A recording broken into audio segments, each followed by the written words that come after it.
So nataroy ko unit nga Smash 115 no, Suzuki Smash. So ang buhat sa to ang customer is pa disc brake niya yung front nga ligid. So ang iyang original is naka drum type, so yang gusto nga mahimong disc brake. So nasa mga parts na nga gidala.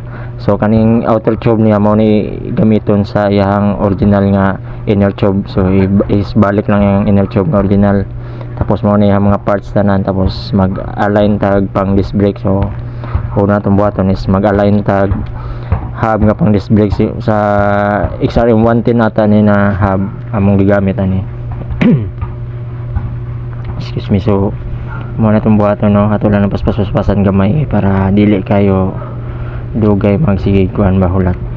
So ang gusto sa customer ani is kanang uso-uso karon ba ipa kalisa type daw yang gusto. Kining mga conversion mura kailangan nyo gani pasensyoso ka kay medyo masilan yun sa gamay, kailangan yung mga mausab sa motor, kailangan pag mga analyze ginagmay. So kini siya mga pangkaduhan na ako ni nga business diri nagpa-convert og disc brake sa ilang front. So nanatay mga idea sa una pa lang natong gibuhat. So dili na kayo kuan kanang dili na kayo dugay trabahon para sa tuwa kay nanamtay mga idea sa una pang gibuhat na to. So basig napay mag pa-convert sunod, so alag lang mo diri sa among shop no, sa Nitan Gabriel Motor Shop and Accessories. So diri ara sa Pedro Road to Santo Tomas, Davao del Norte.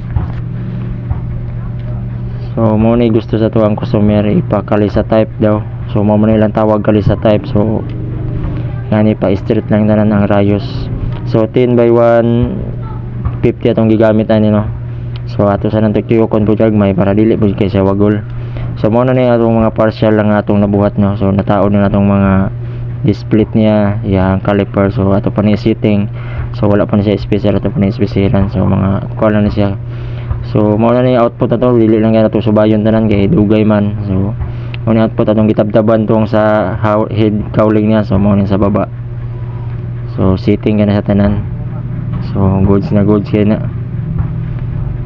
So mo na itong mga output. So ang speedometer niya wala na gipataod kay di man siya gusto na mo gasto kay napa may pa-machine ba.